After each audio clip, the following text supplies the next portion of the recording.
কিন্তু শায়ক, আপনি যখন ইসলামের কথা বলেন তখন আমরা যারা সাধারণ মানুষ আছি তারা কোথায় একটু চমকায় যায়। কারণ হচ্ছে যে অনেকে আবার আপনার কথাকেও ইসলাম মানতে রাজি না। আমি উদাহরণ দিচ্ছি না, নাম নিচ্ছি না, সেই জন্য আপনি নিশ্চয়ই জানেন। আপনিও অনেকের ইসলামকে আসলে ঠিক সঠিক পথে পরিচালিত সেটা আপনি মানেন না। তো সেই ক্ষেত্রে কোন ইসলাম বা কোন পন্থা বা কোন আদর্শ গাইডলাইন হবে সেটা কি আসলে আমরা বলতে পারবো? মানে কোরআন সুন্নাহ। আচ্ছা, কিন্তু কোরআন সুন্নাহ তো আমাদের মূল সমস্যা। আমি একটু কথা বলি, দেখেন ইসলামের মানদণ্ড শরিয়াত। একজন শরিয়াতের কথা শুনলে আমরা ভয় পাই। শরিয়াত আপনারা অনেকেই বলেন, আমি দেখছি টকশোর মধ্যে শরিয়া আইন বাস্তব। আপনারা একদিন প্রশ্ন করছেন কাকে যেন, আমি শুনছি দেখছি যে আপনি শরিয়া আইন বাস্তবায়ন করবেন কিনা। আসলে শরিয়া আইন বাস্তবায়ন করার মাধ্যমে তো মানুষের ফায়দা। শরিয়া শব্দের অর্থ, শরিয়া শব্দের অর্থ আইন, আইন প্রণয়ন করা, আইন বাস্তবায়ন করা। শরিয়া শব্দের অর্থ রাস্তা। ওকে, তার মানে হলো একজন মানুষকে সুপথে চলার জন্য, তাকে বাঁচাবার জন্য যে পদ্ধতি, পন্থা, প্রক্রিয়া গ্রহণ করা হয় সেইটা তো শরিয়া। শরিয়ার ভিত্তি কি হবে? ভিত্তি হবে কোরআন, সুন্নাহ, ইজমা, কিয়াস। এই চারটি হলো মূল ভিত্তি।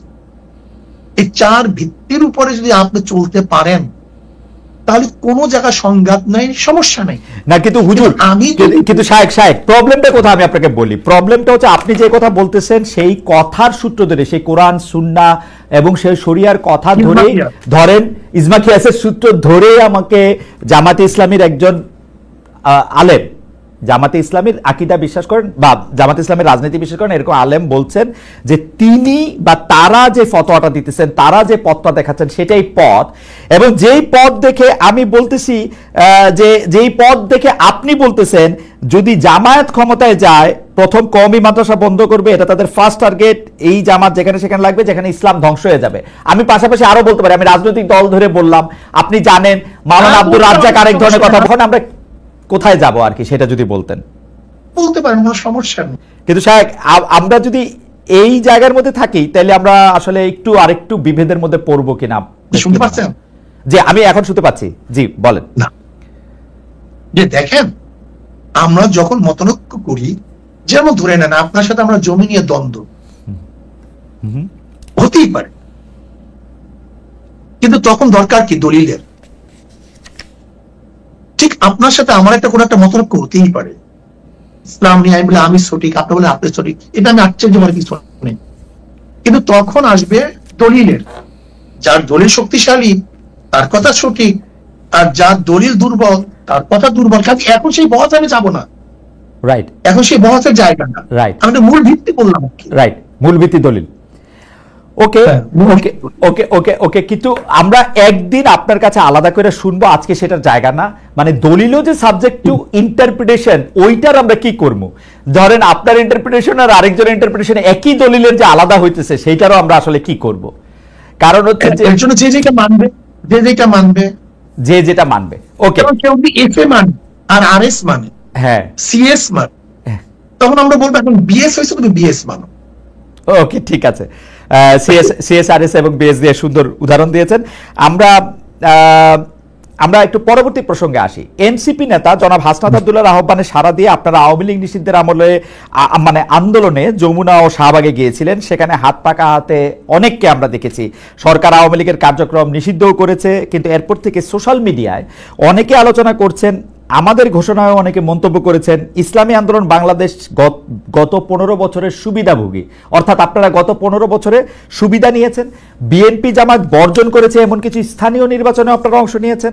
আপনাদের অনুষ্ঠানে সাবেক তথ্যমন্ত্রী, যাকে আসলে নানা মানে পররাষ্ট্রমন্ত্রীও বটে, যাকে নানা অভিধায় অভিহিত করা হয়, সেই ডক্টর হাসান মাহমুদের মতো প্রভাবশালী বিতর্কিত আওয়ামী লীগ নেতার পুরনো ভিডিও এখনো আমরা দেখতে পাচ্ছি, যেখানে তারা আপনাদের সঙ্গে বসে আছেন। কেউ কেউ এমন মন্তব্য করছেন যখন যারা ক্ষমতায় থাকে আপনাদের সঙ্গে, আপনারা তাদের সঙ্গে তাল মিলিয়ে চলেন। একটু আপনার মন্তব্য শুনবো। এইটা ভুল বলছেন। যখন যারা ক্ষমতায় থাকে ইসলামী আন্দোলন তাদের সমস্ত সমস্যাগুলি, দুর্নীতিগুলি তুলে ধরে, এটা বলতে পারেন। আচ্ছা, আপনি কি দেখেছেন সেখানে শুধু হাসান মাহমুদকে, সেখানে কি বুলু সাহেবকে দেখেন নাই দেখছি, আমার পাশে? দেখছি।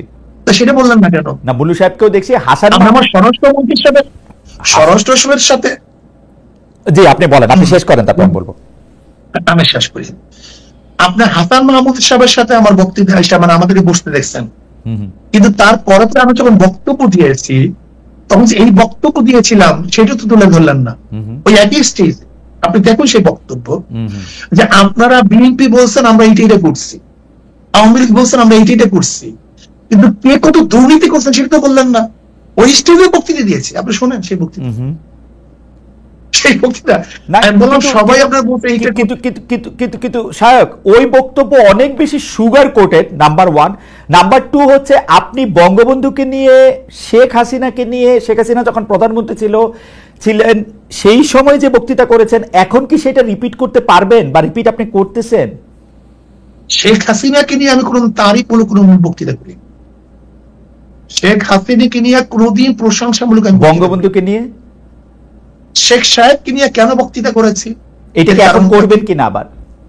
100 বার শোনেন কেন করব সেটা আমি বলি। আমি বললাম না আমি কোনো জিনিস রোজাত করি নাই, তো কোনো জিনিস রোজাত করিনি। ওকে। যখন শেখ সাহেবের মূর্তি টানানো হয়েছিল তখন আমি কি বক্তৃতা করেছিলাম, যে 72 বছর পরে যদি লেনিনের মূর্তি ক্যারিন দিয়ে তুলে সাগরে ফেলে দেয়, তাহলে আজকে হোক কালকে হোক এই বুড়িগঙ্গা এই মূর্তিকে ফেলানো হবে। এই বক্তৃতা আমার, আমি শুনছি না, আমি জানি না, এবং সেইটা দেখছি। শেখ সাহেবের নিয়ে যে বক্তৃতা করেছিলাম, এটা কি বলতে চেয়েছি দেখেন, শেখ সাহেবের পরিবার কিন্তু এদেশে আসছে ইসলাম প্রচার করার জন্য। আমার মূল উদ্দেশ্যটা কি ছিল? শেখ সাহেব প্রথম কেন অ্যারেস্ট হয়েছিলেন? হিন্দুদের মাধ্যমে তিনি অ্যারেস্ট হয়েছিলেন মুসলমানকে বাঁচাবার জন্য। আমি কি বলেছিলাম? শেখ সাহেব প্রথম কি রাজনীতি শুরু করেছেন? মুসলিম লীগ, পাকিস্তানের পক্ষে রাজনীতি শুরু করেছিলেন। শেখ সাহেব তিনি এইটা করছেন সেইটা করছেন বলছিলাম কেন? নাস্তিকরা শেখ সাহেবকে ধর্মনিরপেক্ষবাদ নাস্তিক পন্থী বানাবার চেষ্টা করছিল। আমি আওয়ামী লীগকে তখন স্মরণ করে দিতে চাই, মূল ভুলবেন না, এদের পরিবার ছিল ইসলামের দাওয়াতে, কিন্তু সেখান থেকে ভেঙে যদি তারা নাস্তিকতাবাদ ধর্মনিরপেক্ষবাদ চাপিয়ে দেয়, তার মানে নিজের সাথে সে আত্মঘাতী করছে। ওই সময় শেখ হাসিনাকেও আপনি তারিফ করেছিলেন ওই একই বক্তব্যে, আপনি একই লাইনে বলেছিলেন যে শেখ হাসিনাও সেই বাবারই উত্তরাধিকার। আমার যদ্দূর মনে পড়ে, আমি একটু আগে শুনেছি, এবং তিনিও একই রকম ভালো মুসলমান, তিনি ভালো কাজ করছেন। এইটা বলিনি, আমি বলছি সেই পরিবারে, ওকে, আমি তার পরিবারকে ইঙ্গিত করে তাকে সজাগ করতে চেয়েছি যে আপনার বাবা দাদা এদিকে মুসলমান, তারা পীর ছিলেন, তারা দাওয়াত দিয়ে এসছেন, আপনি ইসলামের খেলাফ, ইসলামের বিরোধী কোনো কাজ করতে পারেন না। যেরকম কোন ছেলেকে কেউ যদি সতর্ক করায় তখন তার বাপ দাদার কথা বলে, তোমার বাবা এরকম ছিল, দাদা এরকম ছিল, ওকে, তুমি এই কাজ করতে পারো না। আমার এই উদ্দেশ্য ছিল। কিন্তু শায়ক, আপনি correct me if I am রং, আপনি কি ওই সময় সাবেক প্রধানমন্ত্রী সরকারের, শেখ হাসিনার বা শেখ হাসিনা সরকারের এই 3টা খারাপ নির্বাচন, সীমাহীন দুর্নীতি, এগুলি নিয়ে আসলে কোনো এরকম একটা অবস্থান নিয়েছিলেন যেটা আপনার শক্তি দিয়ে আপনি আসলে নিতে পারতেন? আজকে আপনারা যে অবস্থা দেখছেন, বক্তব্য নাই, এমন কোন বক্তব্য নাই যে বক্তব্যে শেখ হাসিনার এবং তার 14 গোষ্ঠী এই মন্ত্রী পরিষদের আওয়ামী লীগের দুর্নীতি তুলে ধরি নাই, এমন কোন বক্তব্য আমার ছিল। আমার একটা রিডিং হইলো আপনারা সেই সময় প্রধান শত্রু হিসাবে গণ্য করতেন হচ্ছেন জামায়াতে ইসলামীকে, তারপরে আওয়ামী লীগের মন্ত্রীদের কিছু দুর্নীতির কথা আপনি বলতেন, কিন্তু বাংলাদেশের যে মানুষের উন্নয়ন, বাংলাদেশের মানুষের সুবিধা, সেগুলির কথাও বলতেন। তার ফলে সরকার, মানে সেই সময়কার সরকার একরকম খুশিই হতো পীর সাহেব চরমনায়ের উপর বা শায়েকে চরমনায়ের উপর, যে তারা আসলে আমাদের পক্ষেই থাকছেন। মানে আমার রিডিং আর কি ওই সময়কার ব্যাপারে। না, সেই রিডিংটা কেন আপনার মধ্যে অনুভূতি কেন হয়েছিল? কারণ আপনারা জামায়াতের খুব সমালোচনা করছেন, তারপরে হচ্ছে সরকার প্রধানের সমালোচনা আপনারা সরাসরি করতেছেন না, 2-1 মন্ত্রী বা 2-1টা ঘটনার কথা বলে বলতেছেন। আমার মনে হয় আপনার কাছে এটা দৃষ্টিগোচর হয়নি। আমার মনে হয় আচ্ছা ঠিক আছে, আমি আবার চেক করব না, কিন্তু আমি শুধু একটা শুনে আবার চেক করব একটা বক্তব্য। জি, আমি পল্টনে ওই স্যার আপনার সরোয়ার দিতে বলেছিলাম যে শেখ হাসিনা, আপনি শুনে সে বক্তব্য, জি, আমি শুধু একটা এরকম 50টা বক্তব্য দিতে পারবো জি, যে শেখ হাসিনা আপনাকে ভারত বাঁচাতে পারবে না, আপনাকে বাঁচাতে পারবে না, আপনাকে পুলিশ মিলিটারি আপনাকে বাঁচাতে পারবে না, আপনাকে ভারতে অবশ্যই ভাবতে হবে। সে বক্তৃতা শুনিয়েন আপনি, অনেক আগের বক্তৃতা। আচ্ছা ঠিক আছে, আপনি যদি বলে থাকেন সেটা আপনার মানে শেখ হাসিনার দুর্নীতি বা শেখ হাসিনা এইরকম খারাপ 3টা নির্বাচন দিয়েছে, এটা যদি আপনি বলে থাকেন সেটা ঠিক আছে। আমার দর্শকরাও নিশ্চয়ই শুনেছেন, শুনবেন, আমিও শুনেছি সরকারের প্রতি আপনার সমালোচনা ছিল, কিন্তু সেইটা ছিল হচ্ছে 2 বা 3 নম্বরে, 2 বা 3 নম্বরে সরকার প্রধানের প্রতি, সরকারের প্রধানের প্রতি আপনি মাননীয় সাহেব সরকার প্রধানের প্রতি ইউ আর সফট সরকার প্রধানের প্রতি। না না, ভুল, এটা ভুল, এই মেসেজ আপনার কাছে সম্পূর্ণ ভুল। আচ্ছা ঠিক আছে, ঠিক আছে, সম্পূর্ণ ভুল। আচ্ছা আমি পরবর্তী প্রশ্নে আসি। সরকার প্রধানের ব্যাপারে আমি যে মন্তব্য করেছি এরকম বক্তব্য আজ পর্যন্ত কেউ দেয়নি। আচ্ছা আমি একটু পরবর্তী প্রসঙ্গে আসি। সেইটা হচ্ছে যে এই শনিবার সোহরাওয়ার্দী উদ্যানে আপনাদের যে মহাসমাবেশ মঞ্চে জামাতের একাধিক নেতাকে আমরা দেখলাম, এনসিপির অন্যতম শীর্ষ নেতা আক্তার সাহেবকে দেখলাম, গণ অধিকারের নুরুল হক নূর সাহেবকে দেখলাম, কিন্তু বিএনপির কেউ সেখানে ছিলেন না। বিএনপিকে কি আপনারা দাওয়াত দেন নাই? আপনারা বিএনপি বিরোধী একটা বড় জোট করতে চাইছেন, এটাই কি আপনাদের উদ্দেশ্য? না, আমরা পিআর সিস্টেম নির্বাচন চাই।